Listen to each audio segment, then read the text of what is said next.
Thank you. Pranam Maharaj, eagerly waiting for your next talk, which will be how to go beyond. After hearing all these horrible things. Horrible things. So Our state is such that even the truth now seems horrible to us. That is the problem. so true, so true.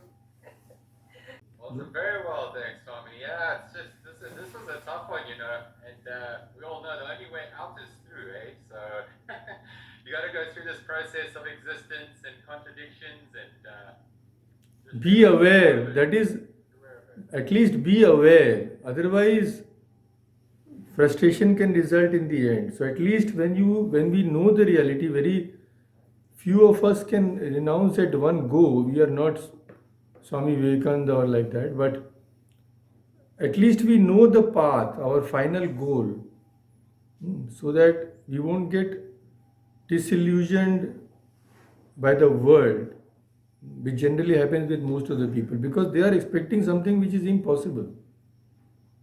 So at least, yeah, that is the first step, and slowly, we have to go ahead.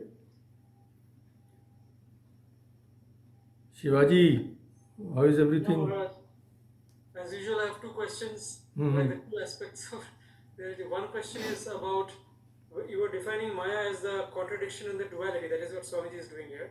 Duality means what? The whole world is a duality. Content. Yes. So even an atom, which is the basic of existence, has a positive, like proton and neutron. So everything is based on duality, as you've explained before. Good and evil are two sides of the same thing. So I was thinking, sometimes I've heard of definitions of Maya as the inability to understand reality. So if we understand this duality and this contradiction, is it like the impermanence? Some people say Maya is because of the world is impermanent, but in a way it is real, right? Because It is, as we said, it is both real and unreal. real and unreal. But it is certainly impermanent. There is no question of that. Okay. My second question is about the solution to Maya. Mhm. And I was reminded, I have read, this is when often quoted by, like maybe you also mentioned this, and other songs like, I think Girish Chandra Ghosh or Mr. or Sri M maybe said, I don't remember who said this, like, they said that Nag Mahashaya escaped the net of Maya by making his ego so small through his humility that he managed to escape from it. And Swami Vivekananda, Narendranath Dutta made himself so big that he became too big and the net of Maya could not catch him. Could you explain what this means and what kind of paths are these? I am too small to explain this. You are like Nag Mahashaya. And there is no chance of becoming Swami Vivekananda or Nag Mahashaya in this life for me. So let us, yeah, these are very big things. So let us start from where we are. Yeah, let us start from where we are in place of discussing all these big things. So what changes are going to come in our life? Concrete things. What have we learned from this? How we will look at things now? How we will adjust our life now? So these are what matter.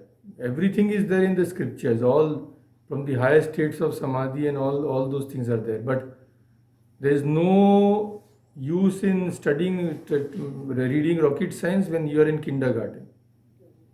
So let us start from where we are. Seriously start thinking.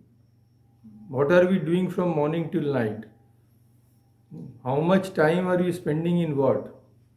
How much time we are spending in shopping malls, in beauty parlors, in this or that nonsense, birthday parties. So let us start from where we are. And these big things I think we can leave for some more births.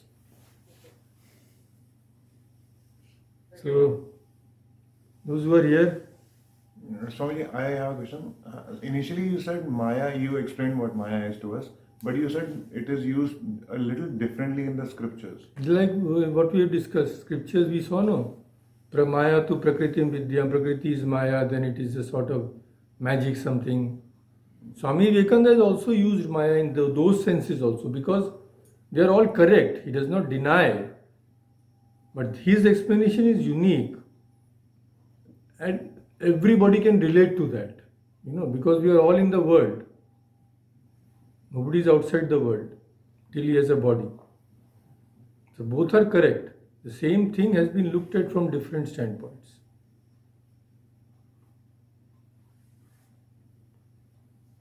Do you want to say anything? No question, man. Very interesting. You can understand it from an intellectual point. But First step not- is that intellectual. And when you, if you really understand intellectually, really feel it in your heart of hearts, It was also not the easiest to digest also. yes, it is not easy to digest because, see, one who has been accustomed to falsehood will not stand the test of truth. That is the problem. Yes. And problem is what? Day and night we are hearing only falsehood. Open the TV, nonsense. See in the internet, nonsense. Talk with friends, this nonsense. What deal, what this person has done, how much this person has money, what dress that person is doing.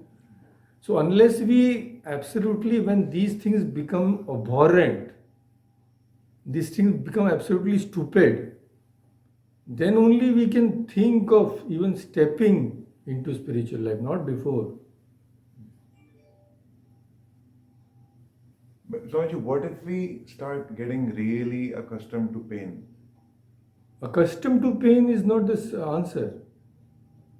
That is not the answer. You can become accustomed to pain, but pain will come. And nobody can really become accustomed to pain. Pain will cause misery. You may say, because the very definition of dukkha, sorrow, is that it will make you miserable. There is a song in Hindi also. Baliji will know. Yeah. मैं कोई पत्थर नहीं इंसान हूँ, मैं कोई पत्थर नहीं इंसान हूँ, कैसे कह दूँ गम से घबराता नहीं. Then there is this line is there, another line is there. So no person in the world can say that he is not afraid of sorrow, suffering. Then he is already gone beyond.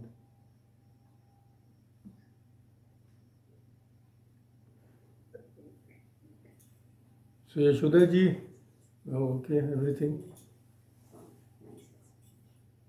I have one thought. You mentioned that attachment to something or probably attachment to my near person, my father and mother, is also a form of Maya. So, You cannot bring all attachments into to the same category. okay, so that's why. So some attachments which they make you do good things, you cannot renounce them. Okay. Suppose you are attached to good works, then you will say, should we renounce that also? No. One thorn has to be taken out from another thorn only. Till you take out both, you cannot give up the thorn from which you are taking out. So solution has to be found in this world. Means solution how to get out of the world. So what is the means? Means is first from the aspect of Maya which is good for spiritual life. You have to eliminate that which is bad. So whole falsehood and truth both are within Maya ultimately. I mean this day-to-day existence, not ultimate truth. Ultimate truth is beyond Maya. So what do you have to do? Conquer falsehood by truth. Conquer selfishness by unselfishness. Both are within Maya. For Atman, what is selfishness, what is unselfishness? But use the good sanskaras to conquer the bad sanskaras. Only then we can go beyond both, not before that.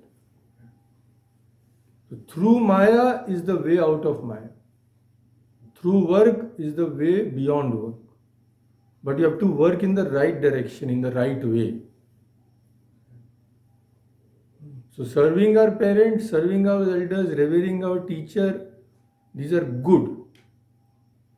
Because they will purify our mind.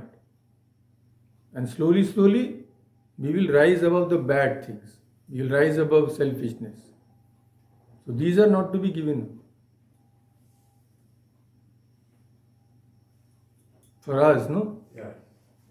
Okay, so in the same note, you mentioned that how do we spend our day? How do we spend our time?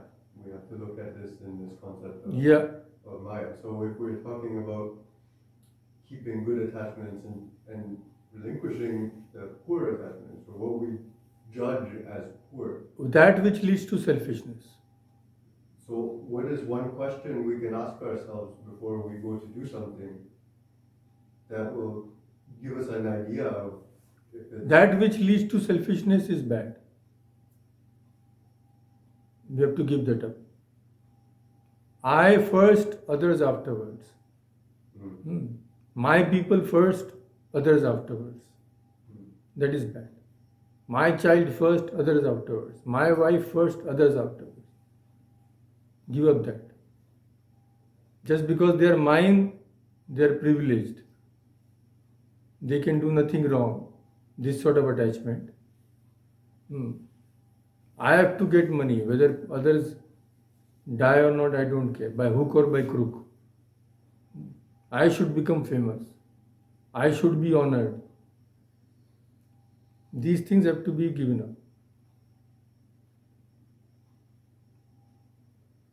so even something like I need I need relief, or Re- relief, or like relief. no. Relief. Relief means what? Not Relief. B, R. Belief. Relief.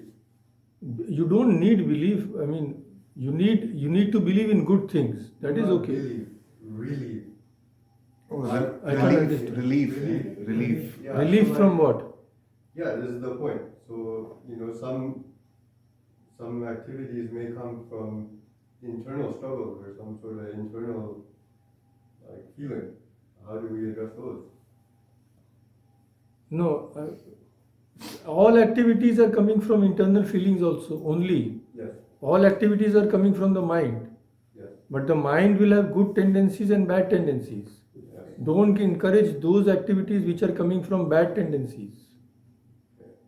Okay? Yeah, gotcha. Yeah. Don't, you have, for some reason, suppose a person has become used to going to expensive places, used to purchasing expensive things needlessly, he doesn't need it. Those become a habit. So now, after some time, it will become natural to him. Those who are drug addicts, at first those who are smoking, they started one day, no? But after that it became so natural to them that they cannot even think of living without that. But those are not good things. Those are also coming from your mind. Yes. So everything is coming from the mind. But till the mind is not pure, more of bad things will come. That is why the struggle is very great in the initial stages. Because the mind is so impure that 90% of the impulses are not good for spiritual life. So initially it is a very hard struggle because we think that then what is there for me? What will be there for me if I give up ice cream, if I give up pizzas, if I give up all these things? पहले तो विष ही निकलेगा पहले तो Yeah. विष ही निकलेगा That is the significance of that Samudra Mantra. Anyway, so this is the thing. Everything comes from mind, but not all good things only come from mind. That is only saints, where they cannot even think bad thoughts. Jesus even prayed for those who crucified him. Is it not? But that state too far from us. So right now where we are, always discriminate. We have to discriminate. But yes, this I have learned. Now do I have to satisfy every whim of mine or my child or my wife or my this or that just because they have told? So it's a long process and we need guidance.